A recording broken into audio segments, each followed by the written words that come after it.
many chapters are in each page. I keep messing those up.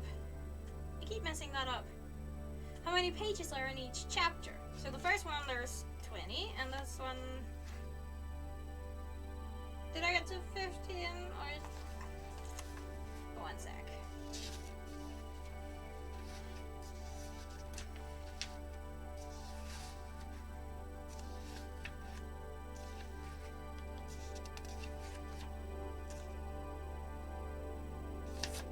No, I fucked it up. Trying again.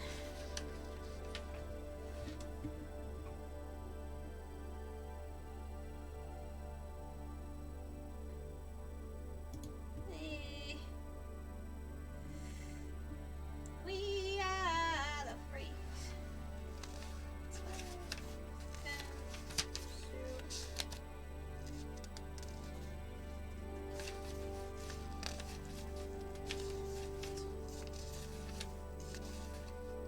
16. Okay, 16. 20. 16. Remember this.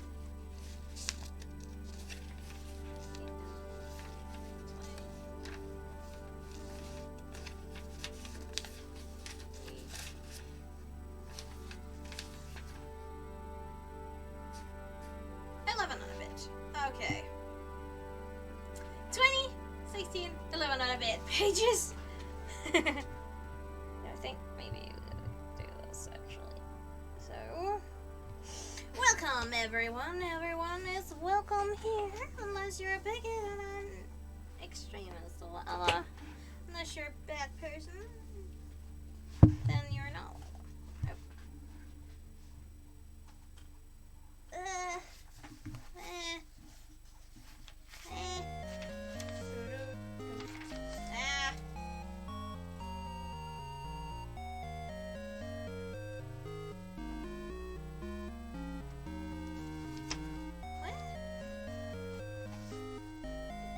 Anyway, I posted too many silly TikToks today. Honestly, someone should just take TikTok away from me. I should not be allowed on TikTok. I made the stupidest things.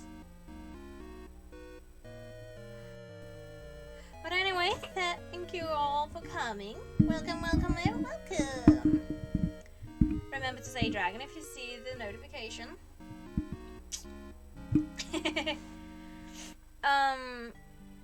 Yeah.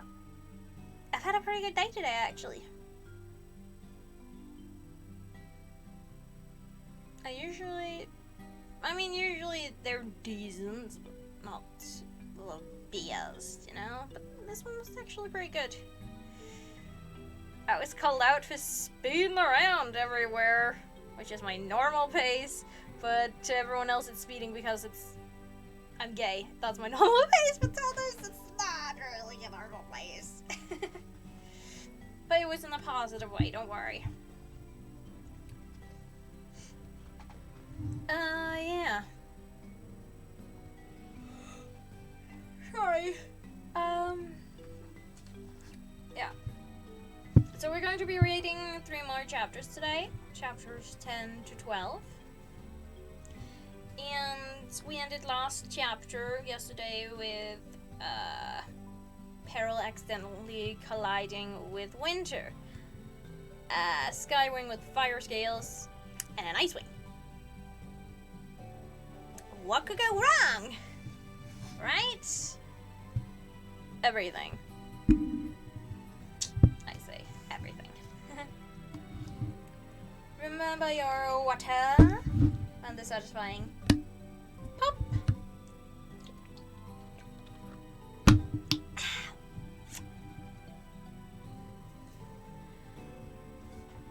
Alright. You can hear me from all the way over here, right? Yeah, you can. Good. Good. Chapter 10. At first, all Peril could feel was cold limbs, cold scales, cold wings slamming into hers. The shock knocked the breath out of her for a moment, and they tangled in startled freefall. And then Winter started screaming. And Peril shoved him away, and he plummeted toward the ground with smoke already rising from his scales, falling as hard and as fast as Peril's heart. 3 moons! What have I done? Oh my, said the Nightwing in the air far above them. Peril had forgotten about her. Fire scales! I haven't seen that in a long time. Get help! Peril yelled. She plunged after Winter, who missed the arc and tumbled to the hard rock below it. At the last minute, he managed to spread his wings so it wasn't a crash landing. But as he did, Peril saw the ropes of black burns smeared across them. He was burning up everywhere she'd accidentally touched him. He landed heavily and collapsed, writhing in pain. I'm sorry! Peril cried, landing beside him. I'm sorry! I was trying to get away! I didn't mean to burn you, I really didn't! I'm here to help your friend stop dying and listen to me! He's going to die. Winter's going to die, and Clay is never going to speak to me again. I'm going to be alone forever. She took a hopeless step toward him, but there was nothing she could do. Touching him would only make it worse. Not that it could get worse. Except he'd die. Sorry. Except he'd die faster, and maybe that would be a mercy. Look at him! I am as bad as everyone thinks I am. I'm the one who did this. Me and my monstrous claws. Peril had never cried. She wasn't sure if she could, but she had felt vast emptiness like this before, opening up inside her. When Osprey died, when she had to leave Clay the first time, when she found out her mother was dead, and worst of all, when she saw the dragon-bite viper sink its fangs into Clay's leg, and she thought he would die and she would lose him and the world would not be worth living in anymore. This emptiness, though, had freezing winds shrieking through the darkness, shrieking, "This is your fault. Your fault, your fault. You deserve to be the most hated dragon in Peria. Your fault, your fault."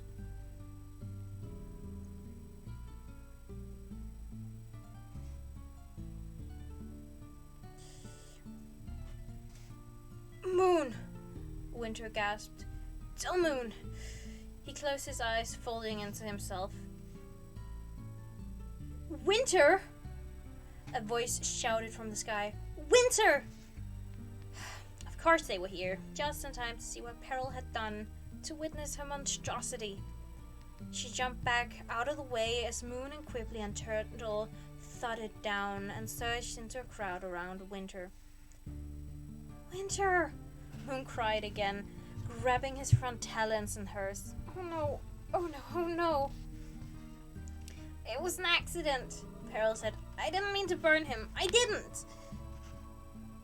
What are our options? Quibbly said frantically.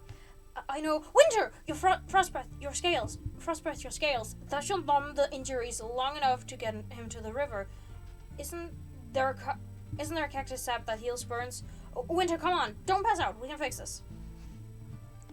The silver dragon lay limply on the rocks in front of them, shuddering in agony. He didn't respond to either Moon or Quibbly. Peril couldn't bear to look at him, at the black scorch marks imprinted all over his snow-white scales. That had to be too many burns to survive. He was probably going into shock, if he hadn't already.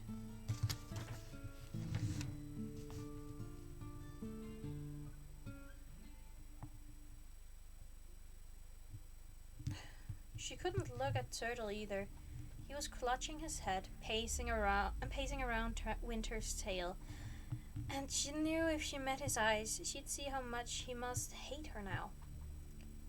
What can we do? Quibbly asked Moon, and when she didn't answer because she was crying too hard, he whirled on Peril. What can we do? I don't know! Peril cried. I'm the problem, not the solution. Use this, Turtle said, scrabbling in the pouch around his neck. His voice sounded weird, like it was being mangled as it came out of his throat. Why are you having on so much? Sorry. Like it was being mangled as it came out of his throat, and his expression was closer to terror than anger now that Peril could see it. He yanked the grayish-white river rock from its pouch and held it out. Nothing could have looked more ordinary or useless. What? Quibbly said, blinking back tears. A rock isn't going to...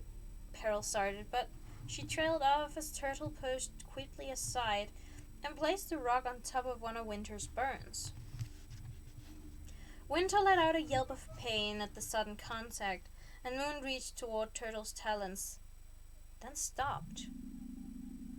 Below the rock, the burn looked as if it was evaporating. The blackness disappeared, and the scales smoothed over, silver and untouched.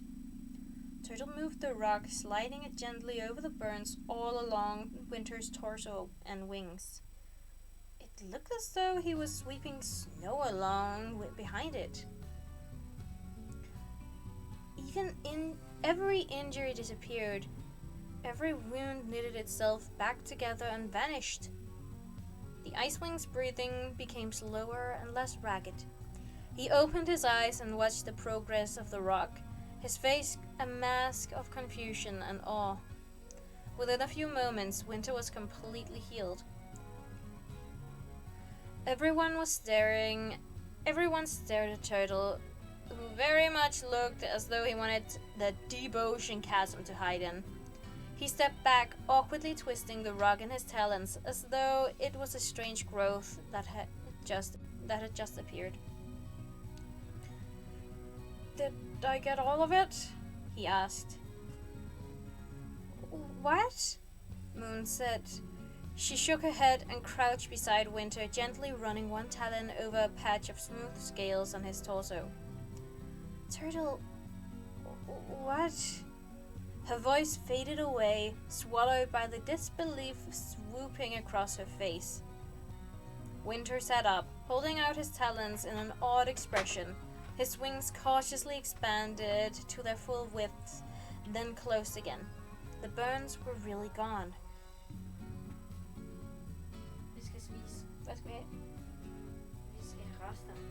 Okay. Oh, okay.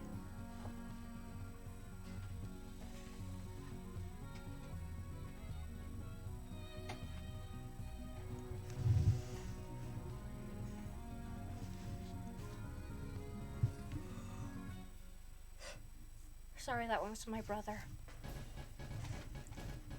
Turtle, Quibbly said carefully, why do you have a magic healing rock? No, wait. How do you have a magic healing rock? Peril couldn't put her thoughts in order. She couldn't wrap her brain around Winter surviving what she'd done. She couldn't even feel relieved yet. It was too immense and strange and impossible. There wasn't any room in her head for all her new questions about Turtle. She pulled her wings in as close as possible, watching Winter's perfectly unharmed scales shift and half expecting him to suddenly collapse into a pile of ashes anyway.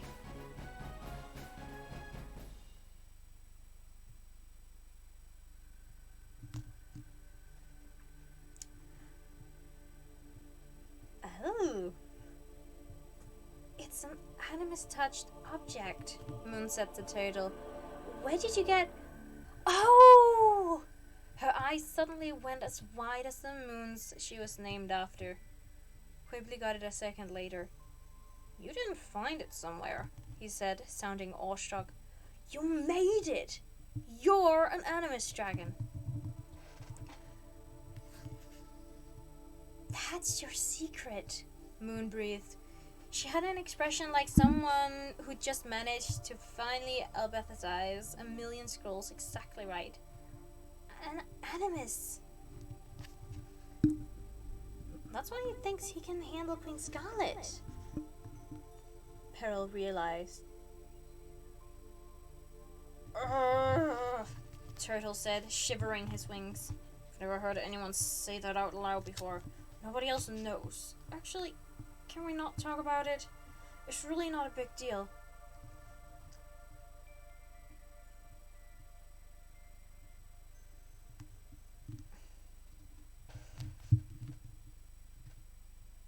Sorry, I'm accidentally reading ahead again. It's a bad habit. Nada! Winter suddenly chimed in, then cut himself off with a growl, lashing his tail. You could have told me, Peril said to Turtle. Wasn't that what friends did? He hadn't told her about Moon's power because it was her secret, but he could have told her this.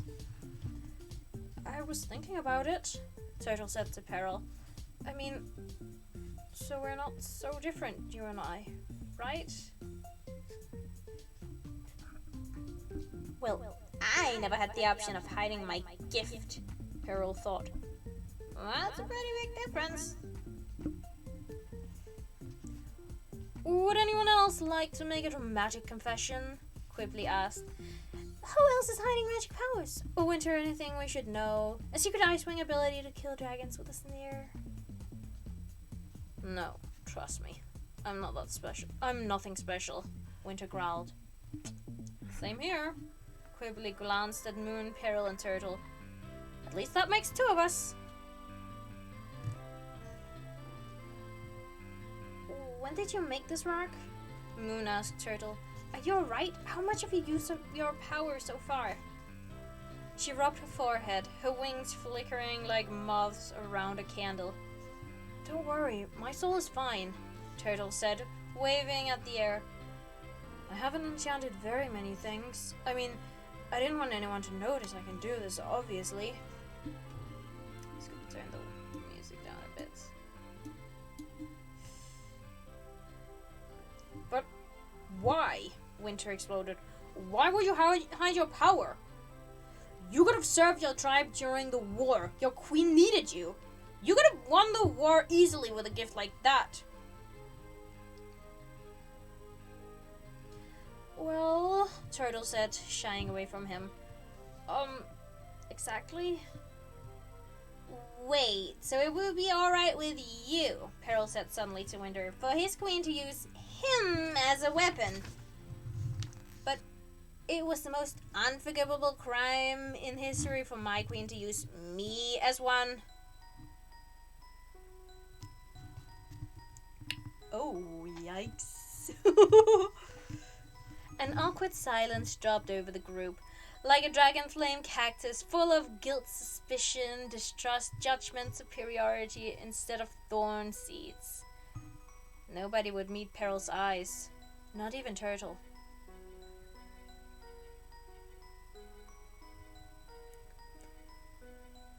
I get it, Moon said finally to Turtle.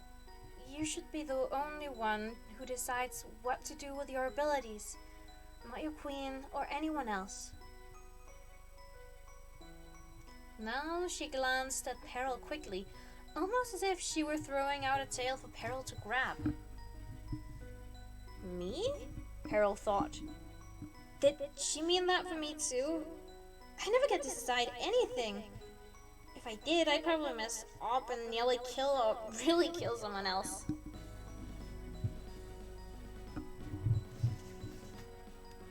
Would that rock work on Kinkaju? Quibbly asked. Could we heal her too? Turtle squirmed. We could try, he said, but I'm afraid I enchanted it to heal scales and muscles, not internal organs or bones. It was only supposed to help me feel less sore after flying all day. I know, I was an idiot. I should have made it more useful. And more obvious, Peril said. What a dopey thing to enchant. It looks like every other rock in the world. If you drop it while you're leaning over a river one day, you'll never find it again.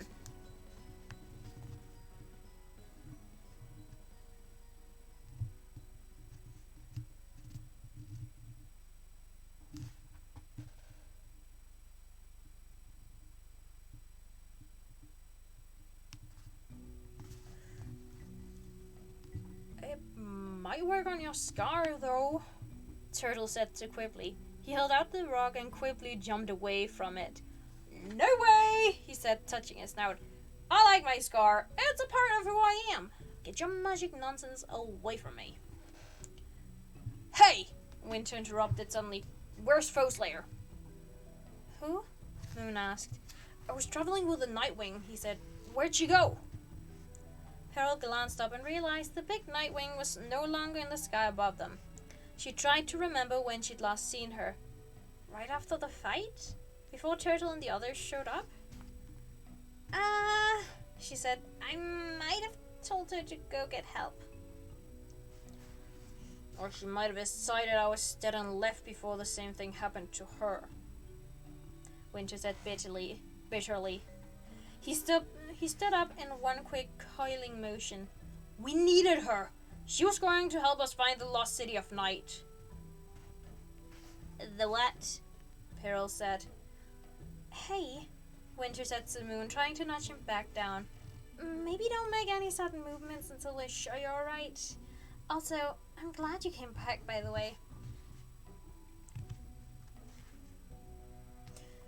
I'm alright, Winter said, stretching his wings and neck again. It's like it never happened. He turned accusing eyes on Peril, who felt them like little blades of ice stabbing her own eyeballs.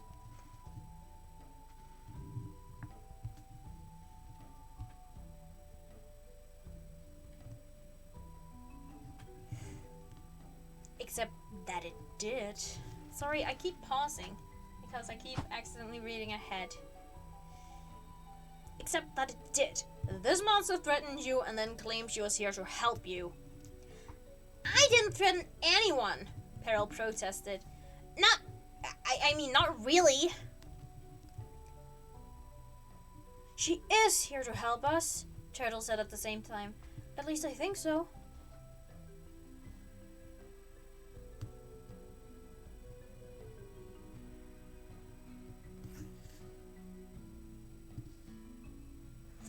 Yikes. Okay, this is... Oh dear, I'm accidentally reading ahead again.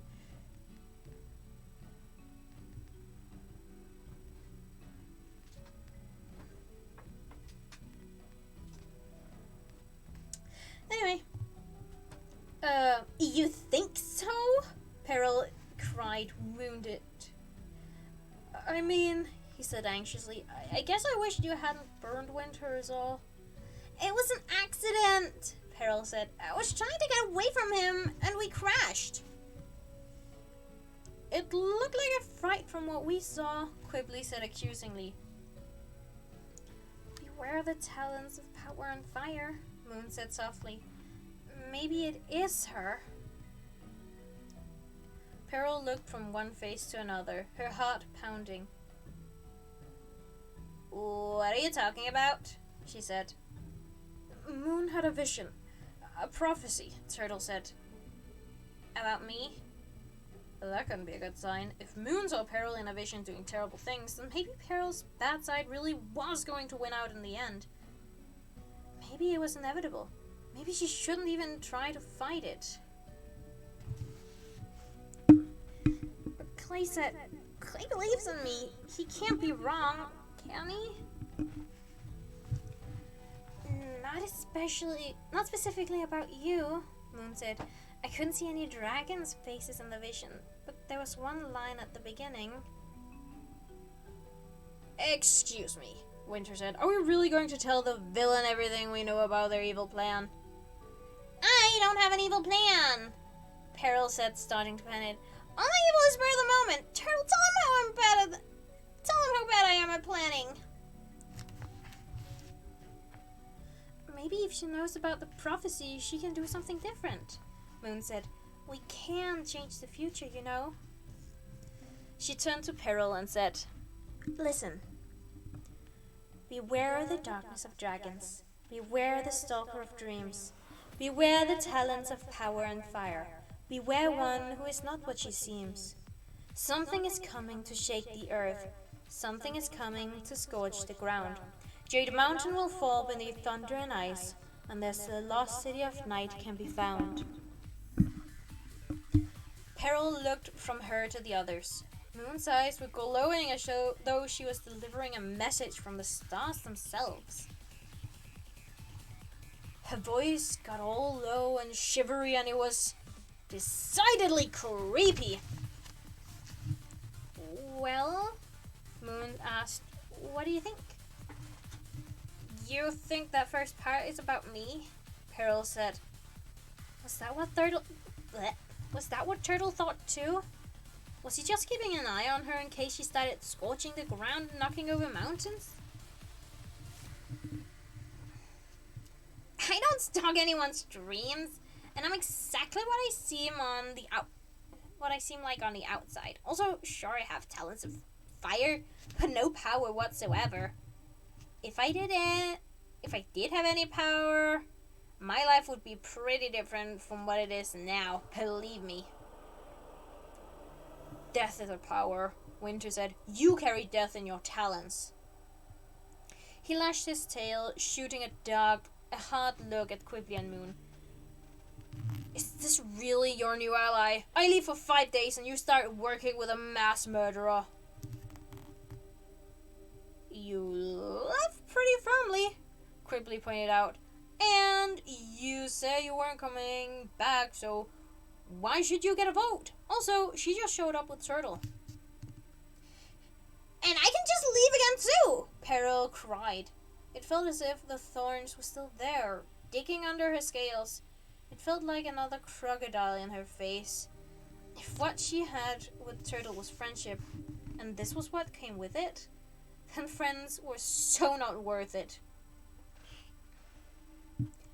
I don't need this. I don't even want to work with any of you. I can find Scarlet on my own.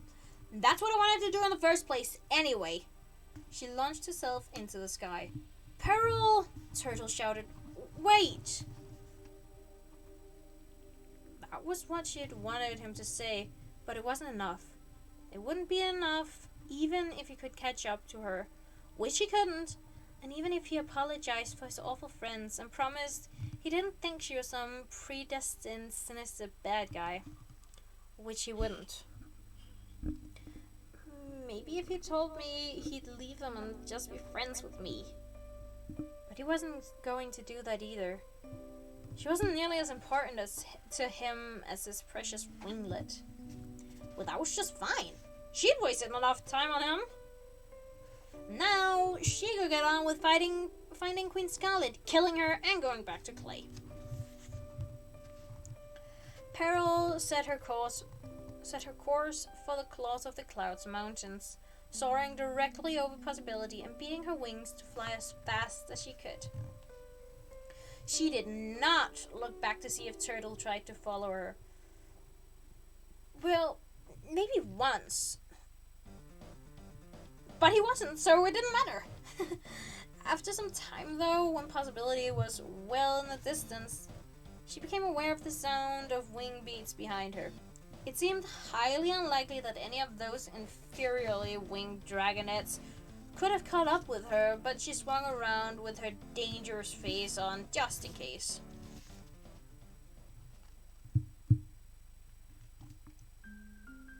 Oh!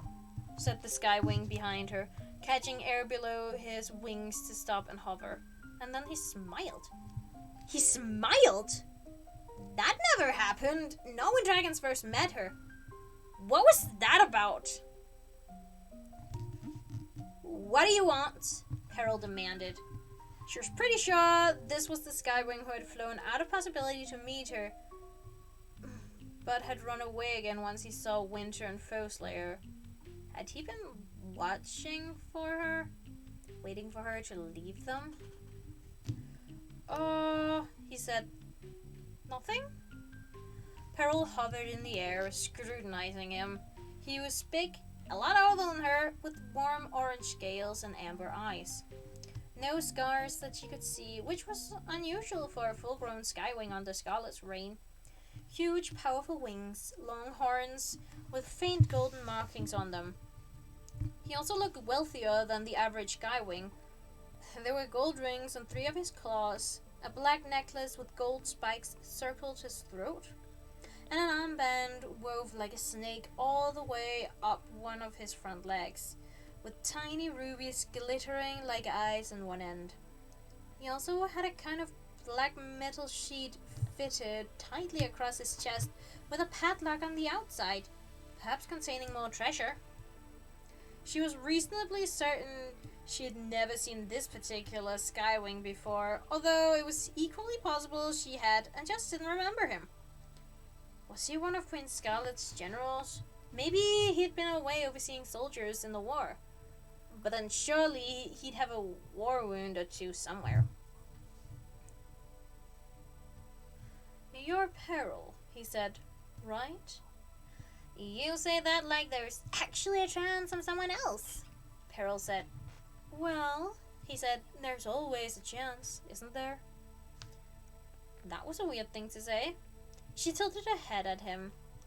"I have no idea who you are." "My name," he said importantly, "is Sor." "Oh?" Peril said. She thought for a moment. "Really? That's unusual." "It is?" he asked, deflating. "Well, yes," she said. "Not very, aspirational, I guess." "But it's a very Skywing name, right?" he said. "Why?" She said, "It's not like we get more Sor than any other dragon. It's probably the other way around, since we're built for flying long distances." "Wait," he broke in. No, not Soar. Soar! S-O-A-R. Like flying high over the kingdoms.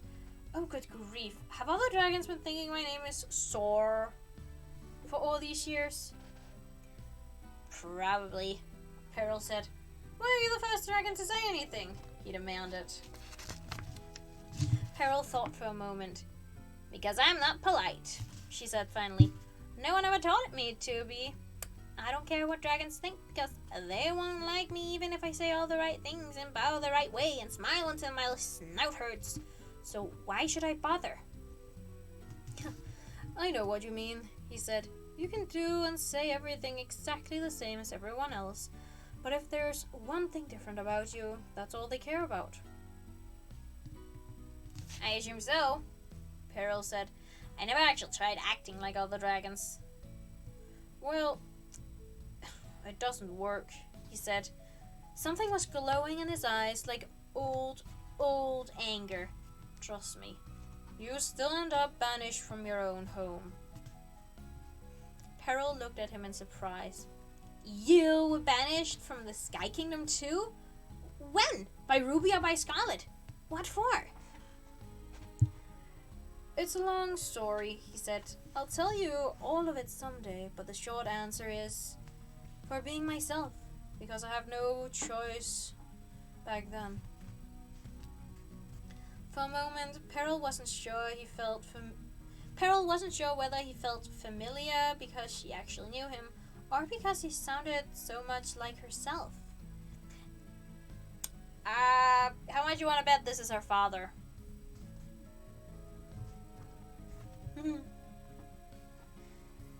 "You don't need all those other dragons," he said. "The ones you were just with, they can't understand you. But I can help you find what you're looking for." "Oh, really?" Peril said. "Do you even know what it is?" "I think so," he said. He flashed around her suddenly, heading for the mountains. "Follow me." That wasn't terribly convincing, but it wasn't as though Peril had a particularly clear alternate plan anyway. "I don't like following anyone," she called. With a flick of her tail, she spun around herself and caught up to fly beside him. "Hey, why haven't I met you before?" "An excellent question," he said. "The only answer I've been able to come to is that Queen Scarlet prefers to keep her toys separate from each other." "I'm no one's toy," Peril hissed, curling her claws in. Why did dragons keep saying that about her and Scarlet? Anyone who tries to play with me will find that out very fast. He tipped his head in a conciliatory way. My apologies. I confess I don't see myself that way either. Perhaps it would be more accurate to say Queen Scarlet. Scarlet didn't want her most powerful friends joining forces with her.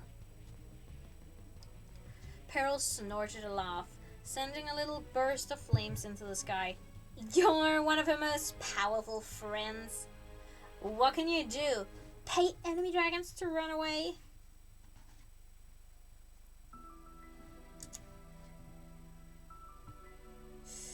Well, he said, I doubt Scarlet would consider this useful, but among other things, it appears that I can father dragonets with fire scales.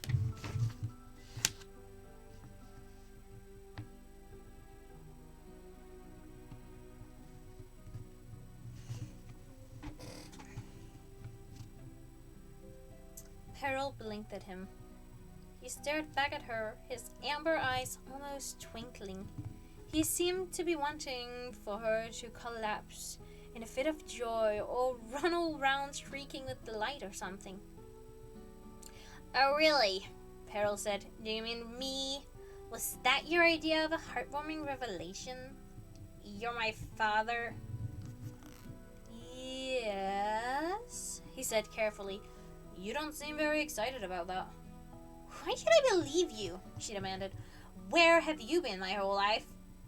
Why haven't you ever talked to me before? What are you trying to get out of me now? What made you suddenly decide to say hello? Hey, calm down, he said. Yeah, alright, that suddenly sounded patronizing enough to make you my dad. Peril said, do it again. Tell me you know what's best for me. Say something about how I don't really understand the world. And you're here to guide me and teach me and help me grow up because I couldn't possibly do that on my own. Listen, he said. I didn't know you were alive. I'm usually always doing things for the Queen. So I missed the entire episode where Crystal tried to escape with you and your brother. By the time I returned, Queen Scarlet told me you were dead. She said none of Crystal's dragonets had survived and that Crystal had gone to join the Talons of Peace. Everyone was forbidden to speak of Crystal, and I had no idea. I mean, I knew you existed, the dragonet with fire scales, but I didn't know you were my daughter until a few days ago. Well, Peril said, I bet that came as quite a disappointment. Not to me, he said. My daughter is powerful and amazing and terrifying. Who wouldn't be proud of that?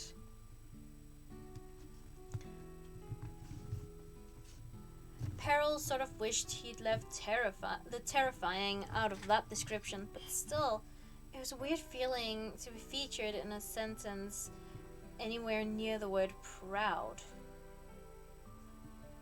So, how did you find me out? How did you find out? She asked. A friend told me.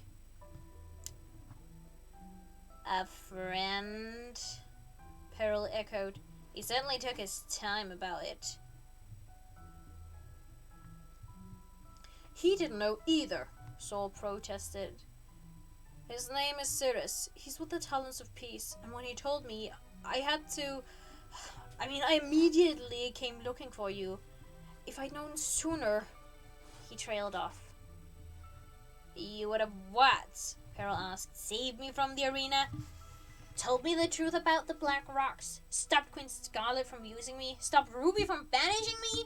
Could you actually have been useful ever in my life? I'm guessing no. I could be useful now, he said. I can change everything for you. I doubt that, Peril said. She twisted into a spiral, arrowing for the gap between the first two mountain peaks. The wind buffeted her wings, trying to knock her off course. But she stayed straight and true through the pass, sweeping up into a mossy valley dotted here and there with doomed sheep.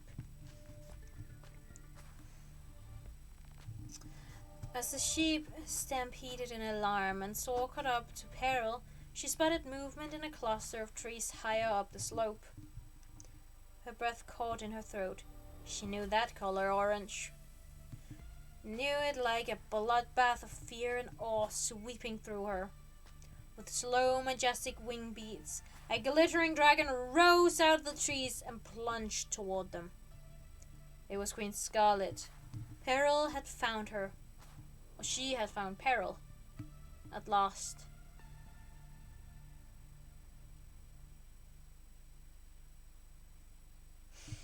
End of chapter 10. That was a long chapter. Now?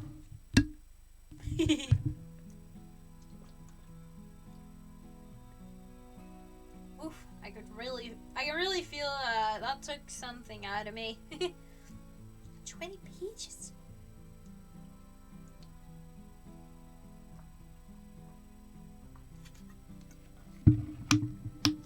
Anyway. But yeah. I guess correctly. That's her dad.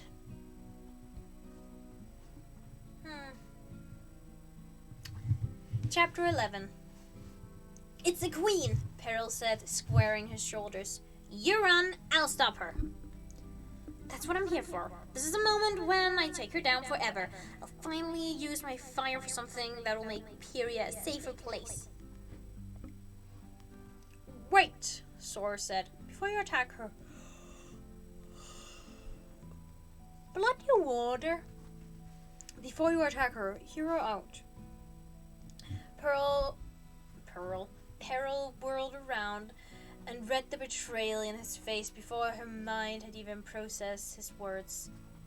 You're working with her, she growled. You brought me to her on purpose.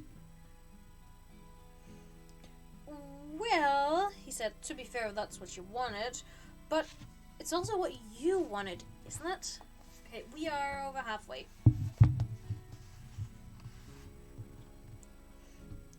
Does that really count as a betrayal?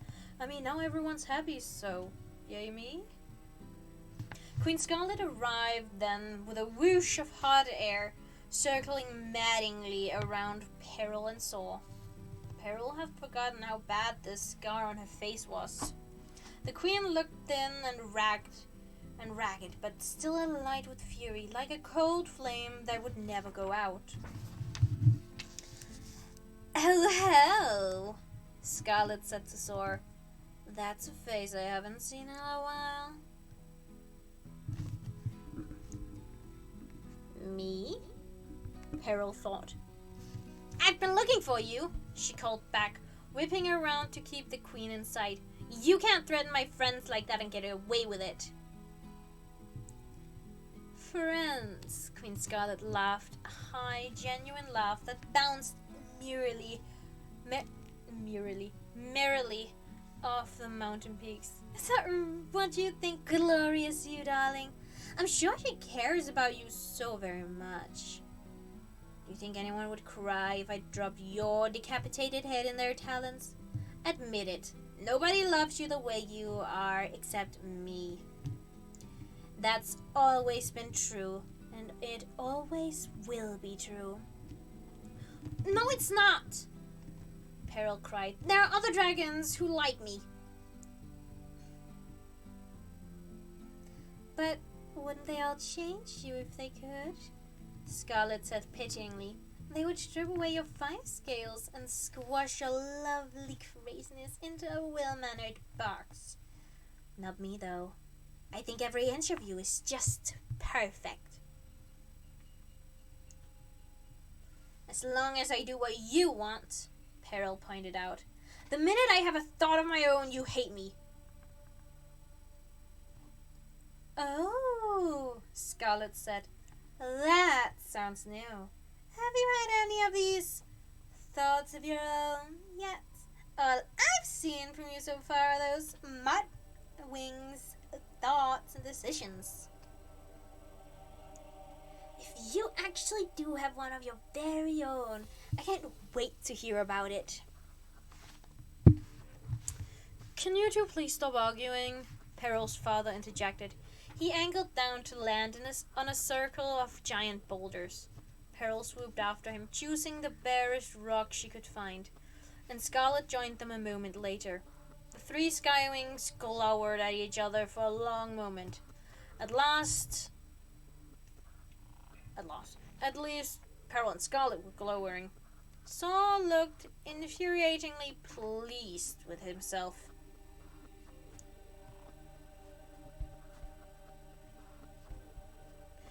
I'm smarter than you think, he said to Queen Scarlet. I figured it out. You lied to me all these years, but I know the truth now. How thrilling for you, she replied with lidded eyes, hissing smoke out of her nostrils. This is Cressel's daughter, he said, his voice rising. My daughter. His tail flicked toward Peril's, as though he were tempted to twine it around hers, but stopped at the last minute. Yes, I know, Scarlet said. She certainly is, but you didn't deserve to know. You had no right to do what you did. So I decided you'd never get to meet the monster that came of it. I'm sure every Queen Imperia would agree with me. Why? What did he do? Peril asked. Her heart felt like a campfire that was about to be stomped on. Scarlet smirked. So you haven't told her. So you still haven't told her. I love it. Acting all indignant and self-righteous about me lying to you. And I hear you are lying to your own daughter right now. Tisk, tisk, tisk. I'm not agreeing with her, Peril said to Sor, but I don't like being lied to. What is she talking about?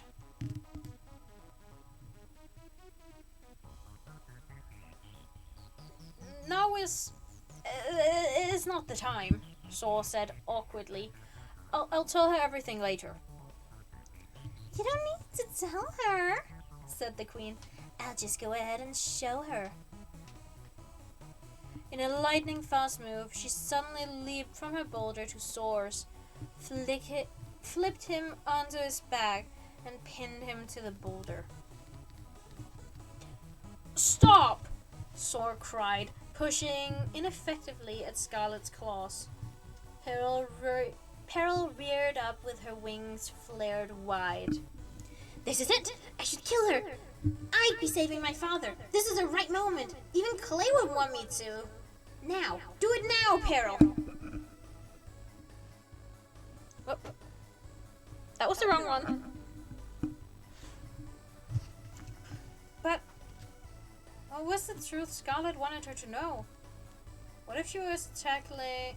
Well, if she attacked the wrestling dragons and accidentally burned her father as well?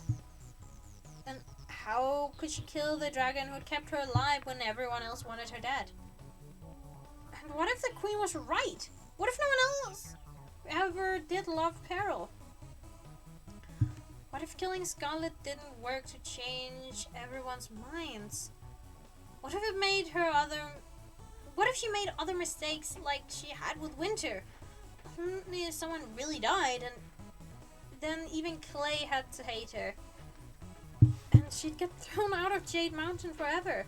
And all the queens in the kingdoms banished her, and she had nowhere to go and no one else in the world. Wouldn't she regret killing her queen then? Wouldn't she wish there was someone left alive who loved her?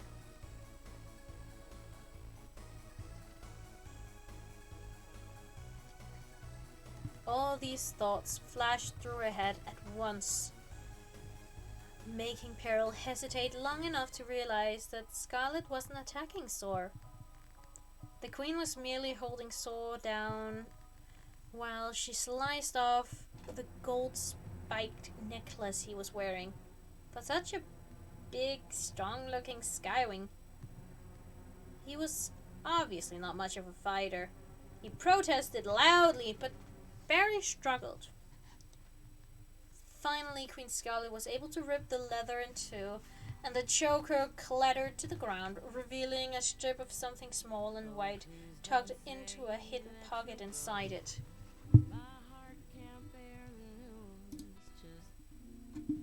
Sorry, don't want anything with lyrics while reading.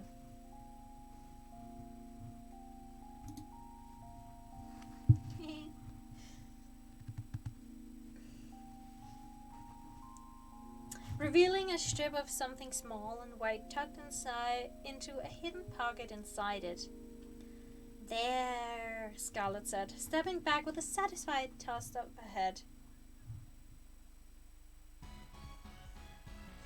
Sora scrambled to his feet, scowling, but his eyes were no longer amber, and his orange scales were shifting, shrinking, and changing color, just like the decapitated not glory head. Peril jumped back, leaving scorch marks across the moss and on the edge of the rock. He's not. Wrong one. He's not a Skywing. Was he a Nightwing? Could he be the Nightwing who had followed her and Turtle earlier? If I am half Nightwing, maybe I have some cool powers I don't know about. Maybe the tribe would take me in. I bet they'd like me if they could figure out how to use me. But Sora's scales weren't turning black either. They were turning green. Not a rich, dark green like Turtle's scales.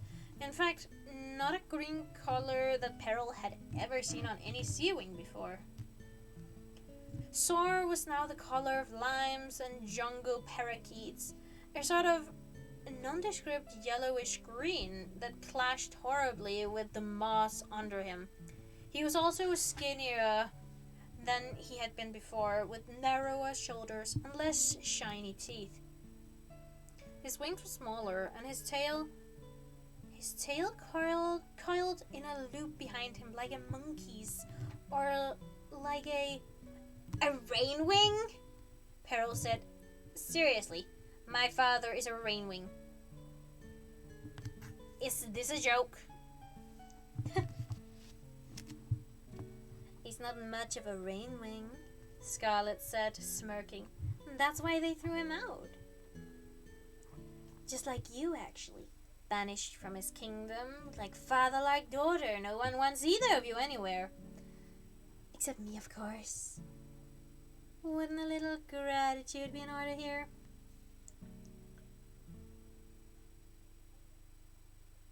So what if I'm a rainwing?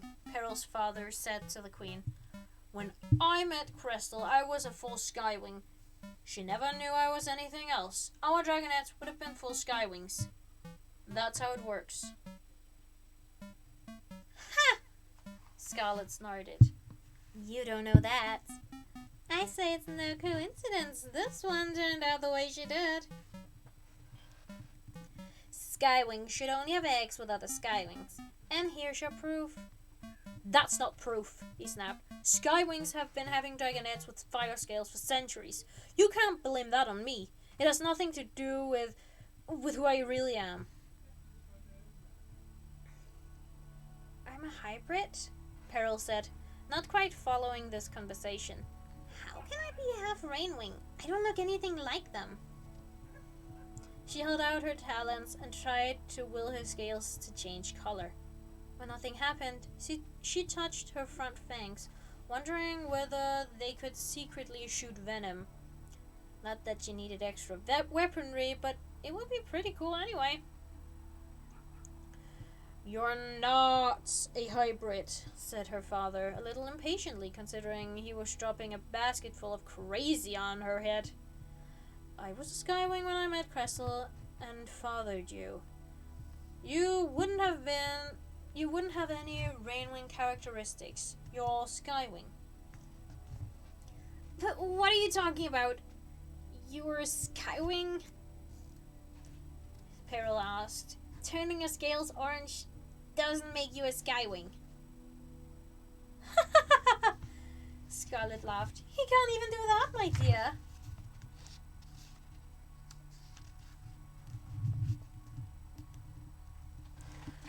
No, but I can do other things, he snapped. I have a gift, Peril. Look.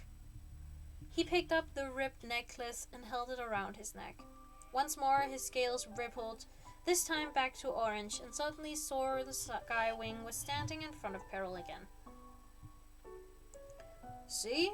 He said in his deeper, stronger voice. I can change my entire self. Now I'm a full Skywing.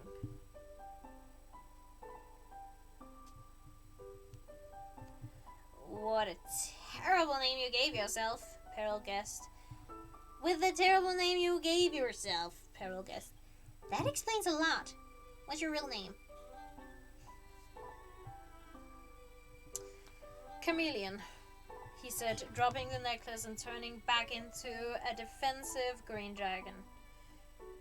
Some dragons might say that was a cruel irony, while others, for instance an entire tribe of Rainwings, might laugh and laugh for days once everyone realized that a dragon named Chameleon is the only one in the rainforest who can't change his scales.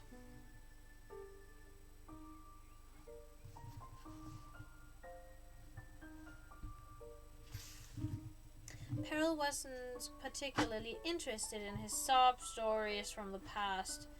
Pieces were starting to come together in her head. You're the one who enchanted the head to look like glory, Peril said. You're helping Queen Scarlet scare my friends. Hey, she pays very well, he said, displaying the rings on his claws. At least, she used to.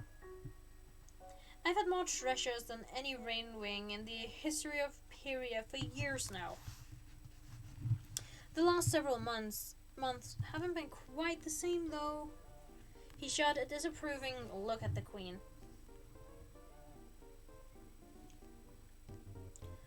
I'll have my kingdom back soon enough, Queen Scarlet said. Although I think you owe me for the price you lost a few days ago. Peril closed her eyes, frowning. This conversation was distracting her from her goal, killing Scarlet. If that was still the right thing to do, was it? Queen Scarlet didn't seem so terrifying and monstrous here in this quiet valley, talking about Peril's lovely craziness and her father.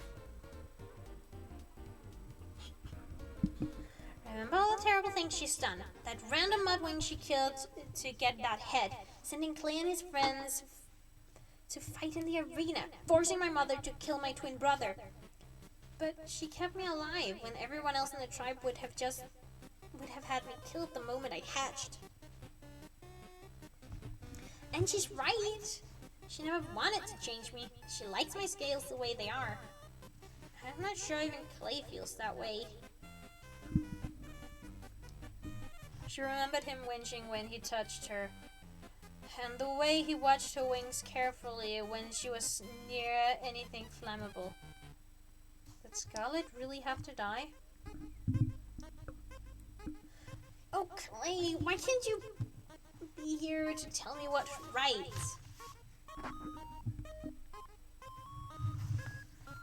She opened her wings and looked at Chameleon, who was fiddling with the metal sheath around his chest. This was Scarlet's mysterious new ally, Peril's own father, a disgraced Rainwing with strange shape-shifting abilities. He wasn't so terrifying either. Would it be so bad if Scarlet got her throne back? What if Ruby agreed to step down and Scarlet agreed to leave Peril's friends alone? And Peril agreed to stop setting dragons on fire, unless they really deserved it, and everything went mostly back to normal.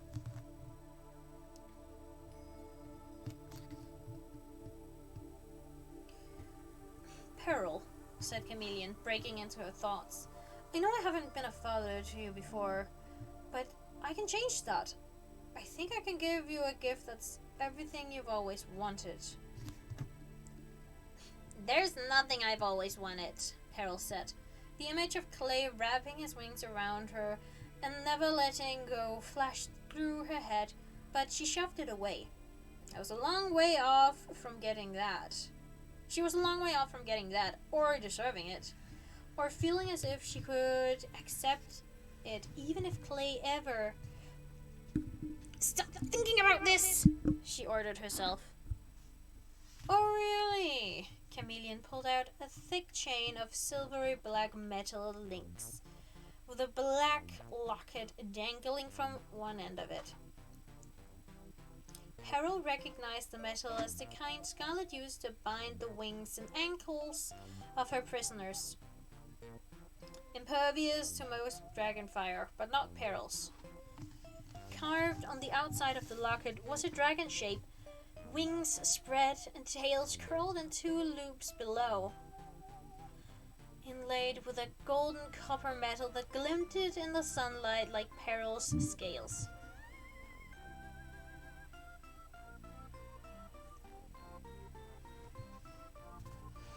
Peril regarded it for a moment. You're right, she said. All my life I have desperately wanted an ugly necklace. Hey! Chameleon protested as Queen Scarlet gave a shout of laughter. Especially one that will melt the moment I put it on, Peril said. Thank you so much. Best dad ever. This is a kind of parenting fun you've missed out on, Scarlet said to him. You're welcome. It's not just a necklace, Chameleon insisted, ignoring Scarlet. Peril, don't you understand what I can do? I can turn you into anyone you want. I could make you a sea wing or an ice wing or even a scavenger if you particularly wanted to get eaten for some reason. I could make you a mudwing. I can take away your fire scales. Don't you see? You could be more normal. You could be a dragon who can touch other dragons. You don't have to be this monster everyone is afraid of. I can change you.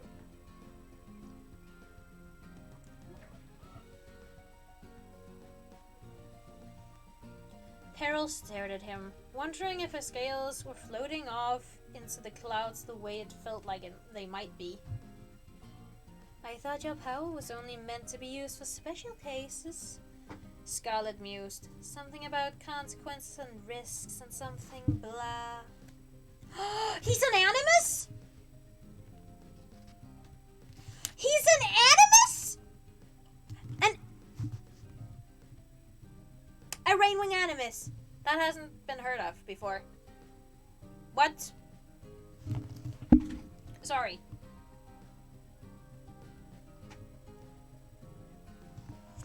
Maybe. I think he's an animus. At least. This is a special case, Chameleon said. I'd do anything for my dragonette.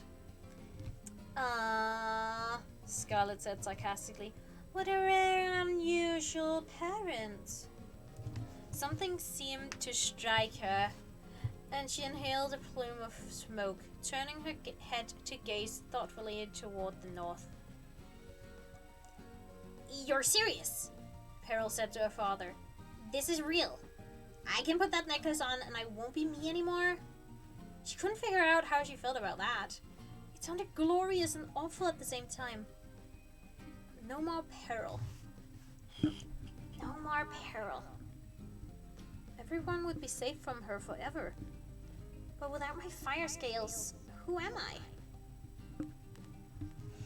It's up to you, he answered. This particular necklace is only enchanted to take away your fire scales. You'll still be you, the same Peril, with all your own personality and history. But you'll have normal skywing scales, and you'll be able to touch whoever you want without hurting them. Can you imagine? You'd be a regular dragon. But if you want a different enchantment, turning you into someone else entirely, I could do that too. I could be a mudwing. Someone Clay could be with and love without anyone hating me for it. They don't even need to know that I used to be Peril. Except for him. I need him to know who I really am. I'd have to tell him about this transformation as myself first. I could be Peril now. Safe Peril, no fire scales, no danger to anyone. And then come after I talk to him. And then after I talk to him, I could become whoever he wants. Clay could decide. He could imagine the perfect dragon for himself, and that's what I could become. Exactly what he wants in every detail. Then he would have to love me. Wouldn't he?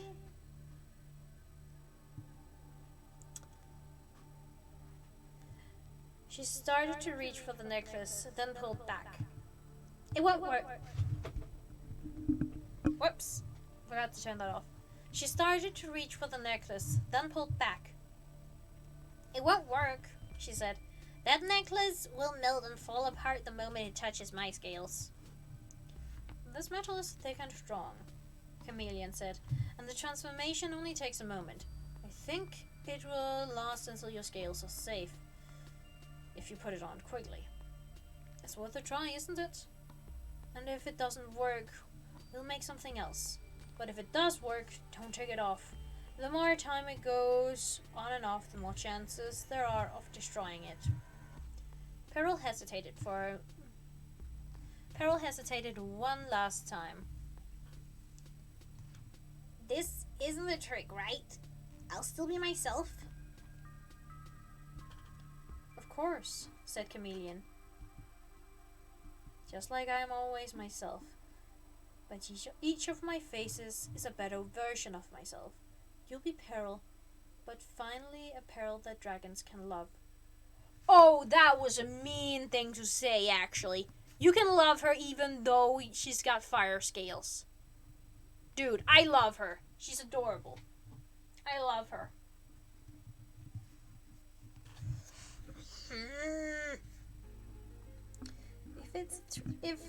If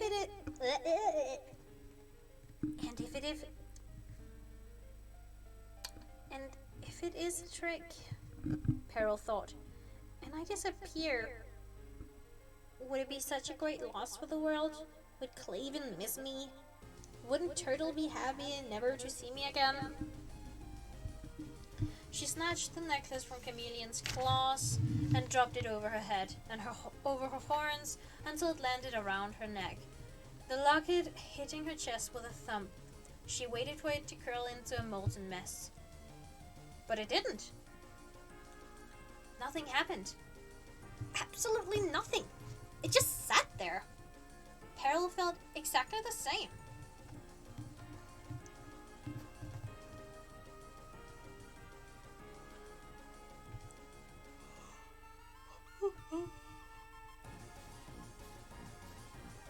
She poked the necklace. Nothing, just a necklace hanging around her neck, instantaneously not melting. How do you feel? Chameleon asked. Peril looked up to find both of them squinting at her. She held out her talons to examine them. Do I look different? Not much, said Chameleon. Less incandescent, said Scarlet. More disappointing. More ordinary. She spat out the last word like a rotten pear, but it sounded beautiful to Peril. Really? Peril turned and saw a small yellow flower growing out of a crack in the boulder she sat on. She slowly reached out one claw, her whole arm trembling, and brushed the petals. The flower wobbled. The flower bent with Peril's claw, slipped back to its place, and fluttered its yellowness cheerfully in the wind. The flower lived!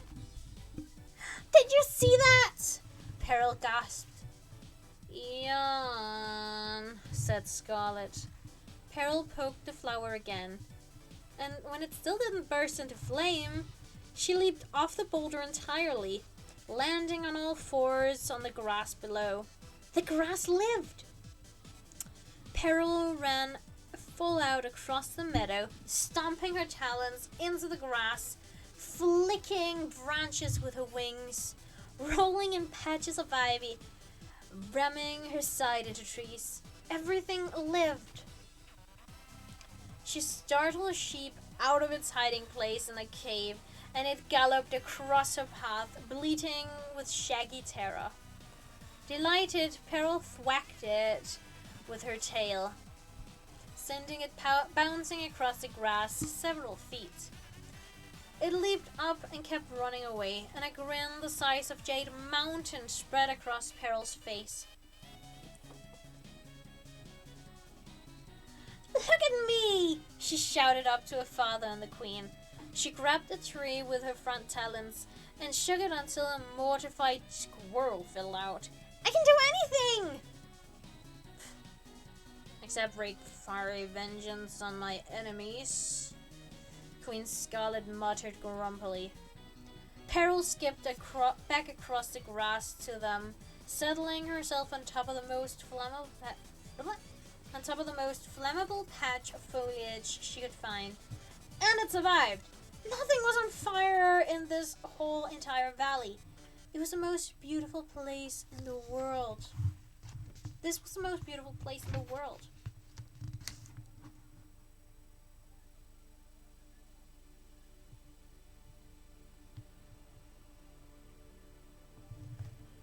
"Don't worry," she said to the queen, breathing a small spurt of perfectly normal fire flame out from her mouth. "We can still do that! The vengeance, enemies, everything! Where do you want to start?" Queen Scarlet sat up and looked at her. Then she looked at Chameleon. He bowed deeply, his wings spread wide. "At your service, Your Majesty," he said with a smile. "I do have one great idea," Queen Scarlet said, regarding Peril thoughtfully. "Then what are we waiting for?" Peril asked. "Let's go get your kingdom back!" End of chapter 11 and end of part 2 of the book, and then we start part 3, A New Peril. Oh crap! He also enchanted it for her to be extremely loyal to Scarlet. Fucking bitch.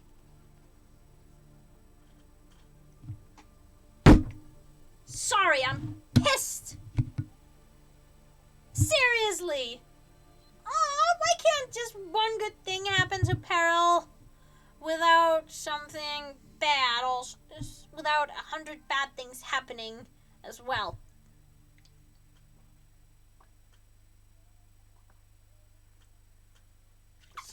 Gosh, I hope Turtle and the others find her fast. And get that damn necklace off her.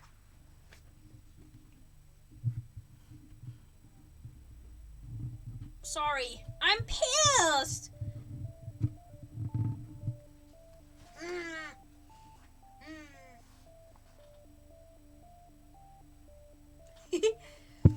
Chapter 12. They flew north immediately as darkness began to stretch across the mountains below them, and the tiny heartbeats of stars started to flicker in the sky. Peril felt light, lighter than she thought she'd ever felt before. She was like smoke on the wind, like a drift of dandelion seeds. She was free. I have nothing to worry about anymore. She did a flip in the air, swooped up behind her father, who was back in his skywing shape as Soar, although somehow without his ripped necklace. That was weird. She should ask him how he'd done that later. Probably by enchanting something else. Whatever, no big deal. And tackled him so he toppled sideways and had to do a funny, frantic, flapping spiral to recover. Peril laughed and laughed. I've never been able to do that to anyone before, she cried. I've always wanted to tackle someone in midair. She zoomed around him and nudged one of his wings heartily with one of hers, unbalancing him again. And that! I've always wanted to do that. Could you perhaps save some of your affectionate impulses for when I'm not fighting an updraft? Chameleon asked, ducking out of her way as she dive-bombed him again. I mean, I love it, thank you, but it's a little vigorous night flying for me. You're the best, Peril said. She couldn't stop herself from body-checking him in the side again. That was the last time, I promise, she called as he reeled away. Because when we get to the Sky Palace, there will be a lot of dragons to do this to. I'm going to notch wings and poke tails and hug everyone! No, Queen Scarlet said sharply. She swung around and lined herself up to fly alongside Peril. You can't do that. Not until I have the throne back. No one can know that you're powerless now. I need the threat of you, which should be as effective as the actual fire on you after the last 7 years. But once I've secured the throne and I've killed Ruby, then you can be all dippy and cuddly and stupid as you want. Oh, Peril said, her light dimming a little. She had been hoping for a triumphant return as safe Peril, ordinary Peril, one of you, a regular Skywing, who can totally just be a part of the tribe now. Let's be friends, hooray! But Queen Scarlet had a point. She needed Peril's help, and that's what Peril was here for after all. Alright, Peril said with a flick of her tail. It won't take long to make you queen anyway. You'll have to pay attention, said the queen. Don't do anything stupid. Act exactly as you always have, and don't touch anything. In fact, don't say anything either. Just stand there and look menacing. I can do that, Peril said cheerfully. I'm practicing my menacing face right now. You sound like you're digesting an overweight grizzly bear, Scarlet commented acidly. I think it's perfect, said Chameleon. Thanks, Dad, Peril said, grinning. Dragon nuts, Scarlet muttered. I never saw the appeal. The Sky Palace came into view ahead of them, its towers and turrets and spires jutting through the clouds around the mountain peaks like long, spindly claws. The fading sunlight seemed to catch for a moment in the queen's eyes, adding a glimmer of menace to her yellow gaze as she regarded the palace.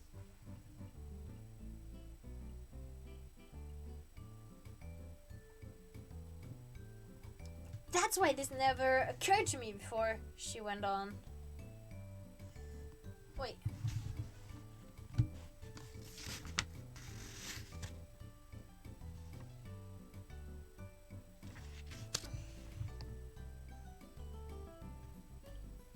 Oh, that's why this never occurred to me before, she went on.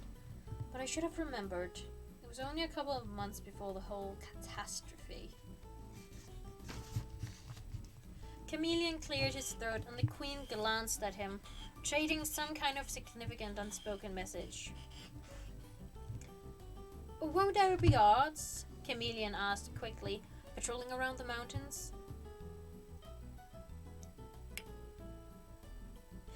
Not as many as there would be if Ruby were home, Scarlet said, but she's still off hunting for me and trying to identify missing heads.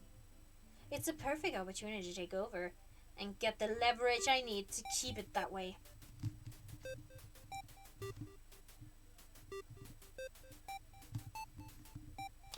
Two Skywings suddenly emerged from the mist, flapping toward them with spears clutched in their talons and fearsome scowls etched on their snouts. Still, Chameleon said, any gods seem like a problem, right? Not for us, Queen Scarlet said, tossing her head triumphantly at Peril. Let's go, darling. Darling! Peril thought with delight as she soared up behind the queen. That's me! She does love me! Oh, that's me! She does love me! The two guards lifted their spears when they saw Queen Scarlet approaching. But a moment later they saw Peril, and she saw them recognize her, and she saw the fear that engulfed them. One dropped his spear and turned tail instantly, fleeing back to the palace as fast as his wings could carry him. The other hovered indecisively for a moment, shifting her weapon from talon to talon and flicking her tail like a leaf about to be blown off a tree. Then she too broke down and fled. Peril watched them go, feeling hurt and lonely and misunderstood exactly the way she always had, and trying to reach for that part of her that was too fierce and scary to care. But it's different now, she told herself. It'll all be different once they know that I'm normal. Maybe we'll even be friends. That would be cool. I've never had a real friend before. Something poked at the corners of her mind. Oh, that sea-wing turtle. I guess he was sort of a friend, apart from lying to me. She realized that she should tell Queen Scarlet that the Sea-Wings had an animus. That was definitely the kind of thing the Queen would want to know. Plus, it would be pretty impressive to be the dragon who got to tell her such an important and surprising secret. She twisted toward the Queen, but Scarlet was already in a dive, aiming for an opening high in one of the towers. It was a room Peril had never been to, as far as she could remember, and she flew after Scarlet, puzzling over what it could be. If she'd had a normal dragonette hood, she might have been able to guess from the murmur of little voices that came through the windows. Then again, if she'd had a normal dragonette hood, she'd have spent most of it right here. They swooped through the highest opening of the tower, straight into an enormous space full of skywing dragonettes. The wingery! Peril realized. Of course I would never have been allowed in here. Staying out of the way of clumsy floppy dragonettes was always the hardest thing about moving around the palace. In fact, the danger of running into Peril was probably why most dragonettes would come confined to the wingery until they had better control of their limbs. The youngest dragonettes were play fighting on the floor, far below Peril, near the base of the tower, where black and gold rugs overlapped. Toy weapons were scattered around them, blunt spears and dented shields leaning haphazardly against balls and attack dummies, and what appeared to be toy cooking supplies stacked with bits of half-chewed goat bones and other snacks. Slightly older dragonettes swarmed the walls and climbed structures above the rocks, clambering busily along fake rocky outcroppings and jumping to gradually higher and higher platforms. A few of them slipped and fell, but the padded rugs below caught them without injury. At the highest levels, closer to the ceiling, was space for flying practice. Longer spaces to cross with each leap, ropes to catch on mid-flight, obstacles to practice swerving around. Here the biggest dragonettes stretched their wings, red and orange swirling around one another as they catcalled and showed off their new moves. Catcalling dragons, damn. They all seem so happy. Not just happy, unworried, like nothing could trouble them. Like all they needed was a place to fly and friends to fly with. What would I be like if I'd grown up in this wingery? Peril wondered. Would I have friends? Would I giggle like that? The memory of Turtle tugged at her again, and she shook it off. She'd known him for, 4 days? That hardly counted as true friendship. He was probably glad she was gone. The walls in here were not as embellished with gold and jewels as the rest of the palace. Peril wondered if Queen Scarlet didn't trust dragonettes to keep their grubby claws off her treasure. Instead, the room was full of light and air from windows and skylights, most of which were barred, especially on the lower levels, so none of the crawlers and new flyers could fall out.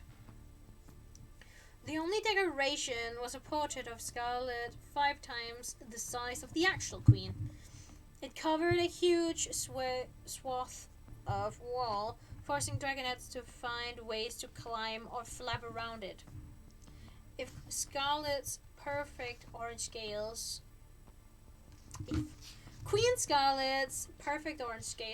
bright yellow eyes, and cascades of jewelry glowed over the whole wingery, as if she were approving of their play while also imprinting their young brains with the constant reminder that she was the queen, and always would be, hinted her expression. In fact, it was surprising that Ruby hadn't taken that down yet.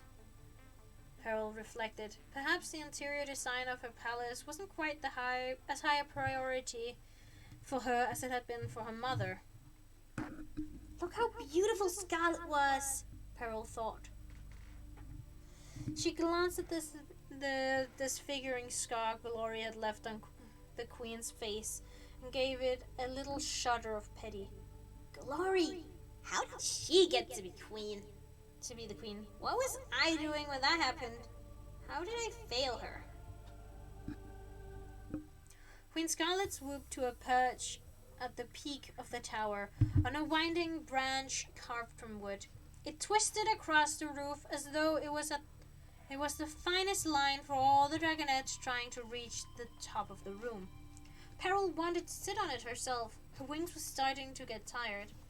But she remembered that she was still supposed to be all fire scales, so instead she made herself hover just below the queen. A hush fell over the wingery. Very slowly, several dragonettes were too busy playing to notice either the growing quiet or the giant dragon glowering from above. How far? Bring a bit. But Queen Scarlet waited, smoke hissing from her snout and ears. As they noticed her, many of the dragonettes let out squeals of fear. A few of them, near the floor, dove under whatever they could reach, hiding their faces behind shields or rocks or goats battering saucepots, although their trembling tails were still stuck out in the open. A few of them began to whisper. Is that the dragon in the picture? That's not the old missing queen, is it? What's wrong with her face? She doesn't look like the picture. How'd she get all melted-ish? That's really gross. Gross like Cardinal drooling when he sleeps. Shut up! Way grosser than that. I wish my face was all melty and scary. Ew, you do not. We would so never play with you if it was. But you'll be scared of me, and then I could creep up on anyone in the dark and give them nightmares forever. It will be awesome. Yeah, I bet she can't even look in mirrors anymore. My mom said she used to be a wicked scary. Kind of mean. Not like Queen Ruby. She looks kind of meanish now, I think. Shall we be more scared? Gradually, the whispers, too, fell silent under Queen Scarlet's withering glare.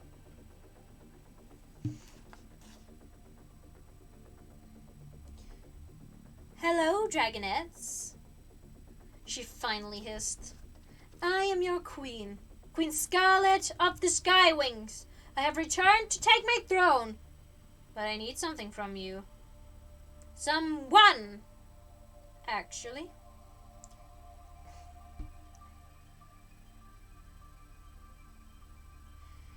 Excuse me? A little voice piped up. I thinking maybe you in the wrong palace, maybe? We already has a queen. Queen Ruby. She's super nice. Ruby is not your queen, Scarlet snarled. She's an imposter. I am your queen. What's an imposter? What's an imposter? Asked another voice. It's furry and sleeps upside down and has a really chewy tail, said another. Melty face, ma'am, you're wrong.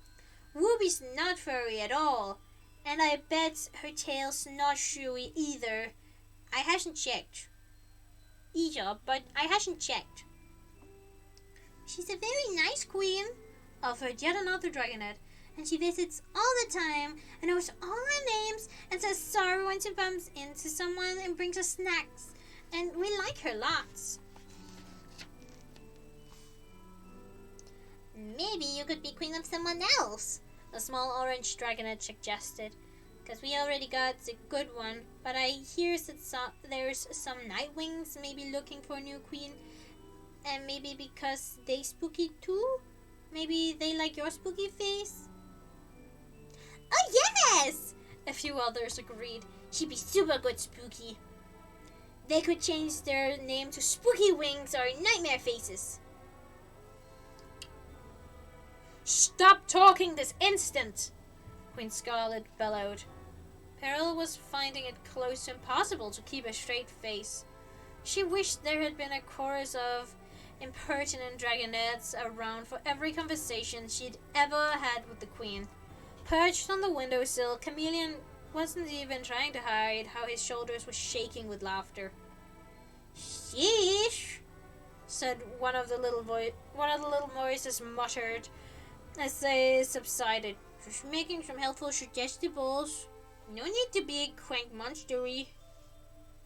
I love this so much. I love these dragonettes so much. I am looking, Queen Scarlet said, cold and clear, with ire in her voice, for a dragonette named Cliff. Now everyone really was silent. The Skywing dragonettes glanced around uneasily, and then gradually one head after another turned toward a small dark red dragon with a long neck who was clinging to a platform near the ground. He looked no more than 8 or 9 months old. He stared up at Queen Scarlet and Peril, his tiny claws trembling. Suddenly Peril didn't feel like laughing anymore. A grim smile spread across Queen Scarlet's face. Hello, little friends, she said. I thought it was time for you to meet your grandmother. End of chapter 12. I'm sorry, grandmother! Please tell me she's not going to take her grandson hostage to get her throne back. Please tell me that's not what she meant by leverage over Ruby. Oh my god.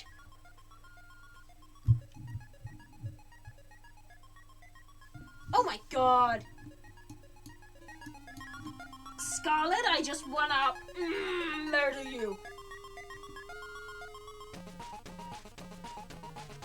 And if your name is Scarlet, I'm sorry, it's not you, it's the dragon.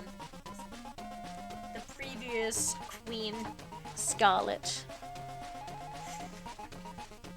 I hate her so much.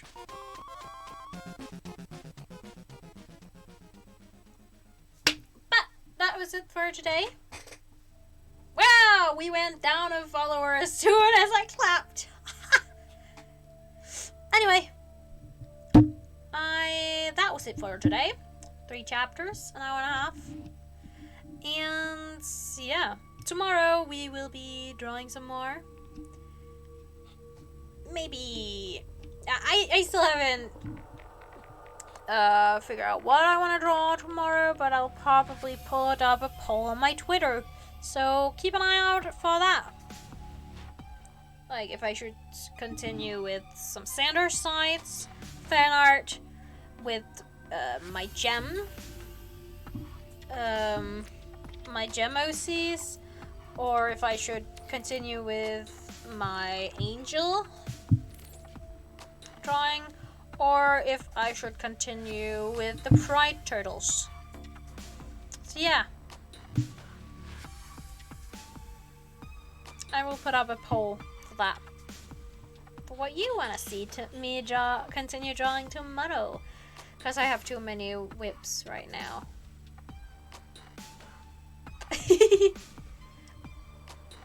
But yeah.